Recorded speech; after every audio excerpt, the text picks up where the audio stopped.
Hello, and welcome to Fusion Writing, where building character meets creating structure. Today is our map day, and that means we get to dive into the topic of the day. So I'll let Victoria take it away. Hello, everyone, as I shuffle through my cards. Last week, we looked at the protagonist and how to build out that main character so that they resonate with your readers and so that they are a fully developed, fully formed, living person to drive that story forward. If you recall, you may remember an important component of a good protagonist is developing rooting interest. That means your readers are rooting for them to win.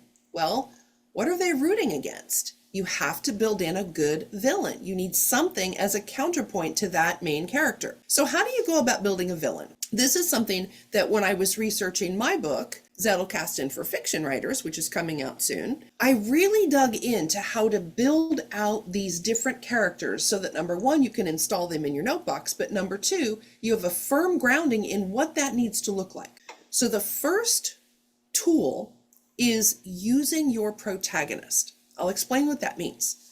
Let's say, for example, you've built out a protagonist, very strong main character, headstrong, confident, barreling into the story in the beginning, but you give them a little flaw. Maybe their flaw is when confronted with some kind of struggle or some kind of negativity, they just go cold. They freeze up and they have to go through this process of figuring everything out, and they have to be highly organized and highly involved in processing, which stalls them out until they get to the other side of this very long involved process of freezing up. Well, how do you build a villain out of that? If your villain, let's say, is extremely proactive, almost chaotic, they just act immediately. They don't think things through. They don't worry about it. They shoot from the hip. They go right in, all in, both feet. That's a nice counterpoint, because think about your story then. If you bring your main character up to a point of conflict, up to a serious struggle, and they go into that freeze response, and your villain intuits that and jumps into action and attacks, now you've got some good conflict.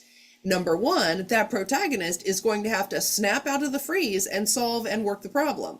And number two, it's going to allow you to grow that protagonist because of the way the villain acted on them. Make sense?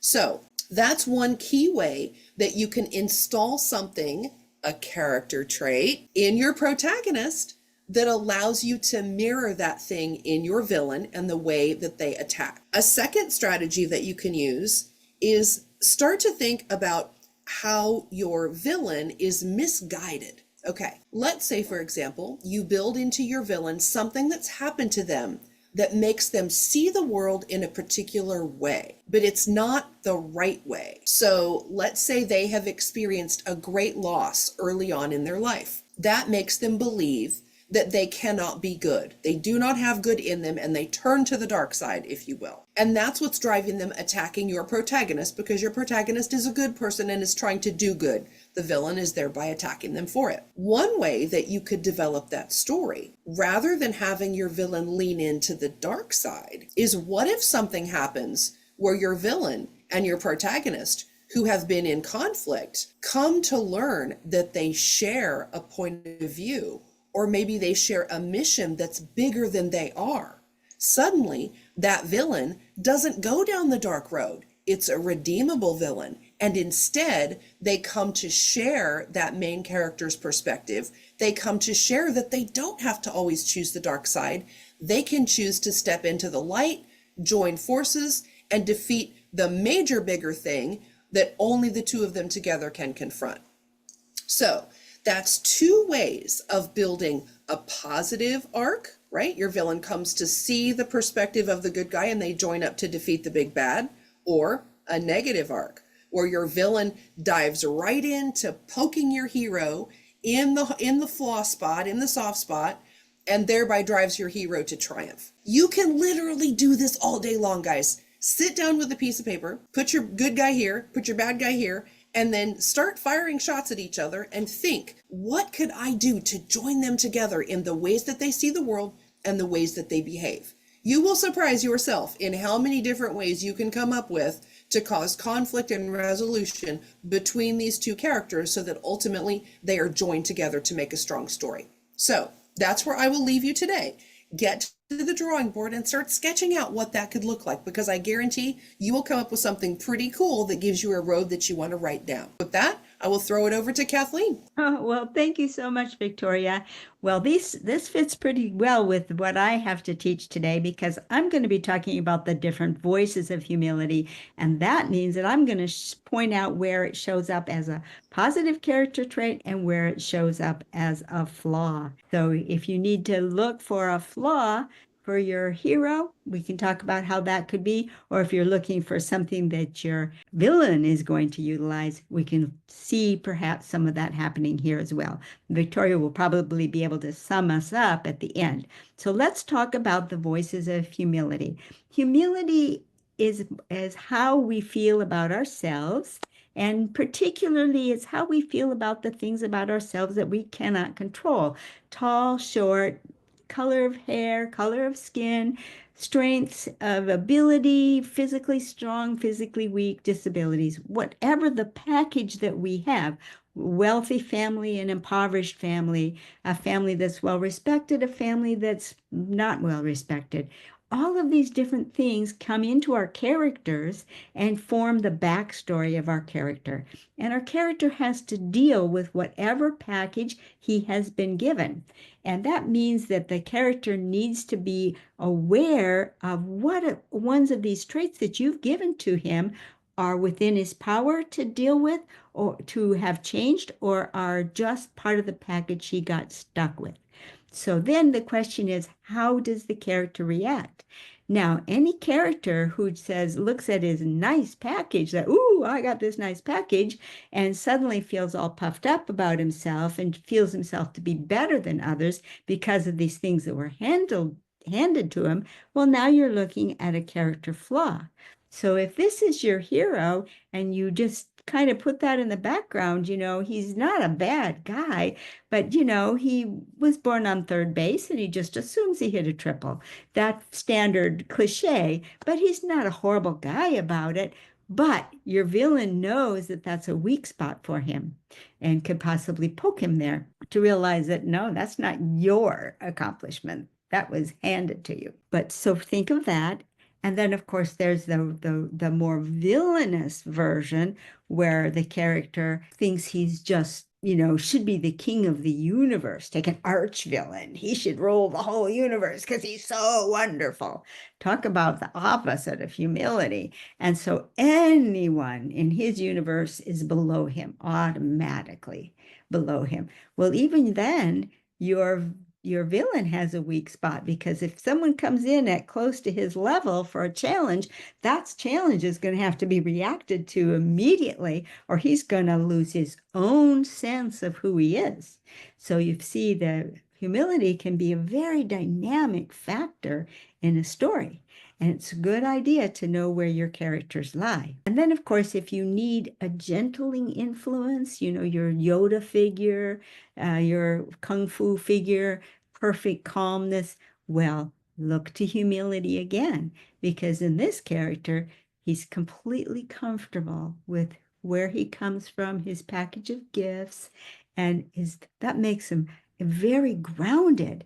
And it's going to be very hard to ruffle this character.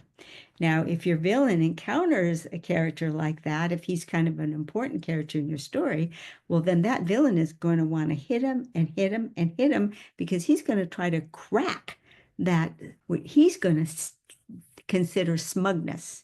Because if the villain is all puffed up, which a villain has to be, he has to think he's better than other people, or how could he justify to himself what he's doing to other people? It's, well, I deserve it. I'm the one. It's appropriate for me. So if this person who's just totally comfortable is a challenge, even though he's not attacking the villain, he's attacking the villain's mindset indirectly. And so the villain will also have to consider this character as being one that's, you got to be on the lookout for that guy. It's going to create tension in your story. So humility can be very, very strong. We can look at the other side of humility, and that's your character who feels all beat down. He was born into an impoverished family. parents may be alcoholics, maybe it's a broken family, maybe it's a family where there's some abuse going on, maybe he's been ignored or neglected. He is going to have the challenge that he doesn't think he's of any value based on his background. And now maybe you're writing an uplifting story, and this is a child, and you're going to bring peers or a teacher into this child's life who are going to be able to help this character understand that he's a separate human being with his own separate strengths and abilities, and he doesn't need to wear his family history as a garment on himself. He's his own separate person with his own separate worth. So you can see you can use that as a story element to bring in a very uplifting story. Of course, there's probably going to be challenges coming from the parent who isn't going to like this kid suddenly getting a sense of self-esteem. It might cause conflicts at home with an authoritarian parent who is functioning as the villain in the story. So that's another opportunity to use dynamics in there where humility, the character's sense of comfort within himself, his sense of awareness that he's not responsible for the things that he cannot change, can become a very important element in your story. Anything to add, Victoria? Oh, as always, it dovetails perfectly. So guys, what we've done here is we've given you several different tools that you can use to, what I like to say, toggle around and make decisions about if this character is here, how am I going to get them over here? Is it going to be an up arc? Is it going to be a down arc? And then, as we talked about with the villain by counterpoint, what can I build into that character so that these two can play off of each other effectively? That, my friends, is how you build really good conflict-driven stories, because then your reader has to know what's going to happen. How is this going to turn out? Is he going to get his act together? Is the villain going to poke him just enough that he keeps him down? How's it all going to turn out? That's good fiction. So lean into these exercises. Look at how you can toggle those things around and build out those amazing characters that fit together like puzzle pieces. And then come on over to LiLLiPub and join us, where we meet every Saturday for writing sprints and workshop. We talk about these things, and we talk about our stories and your stories and how to make them the best that they can be. So, does Kathleen have our card? I sure do. Come on over to lillipub.org, where we continue talking about these character traits in the circle for character traits. We talk about our stories and our villains in fusion writing. And most of all, we get together every Saturday for our fusion writing gathering. It's a wonderful Zoom call, and you will just have the most fun if you come and join us. So thank you again. Talk to you later. Bye-bye. See ya.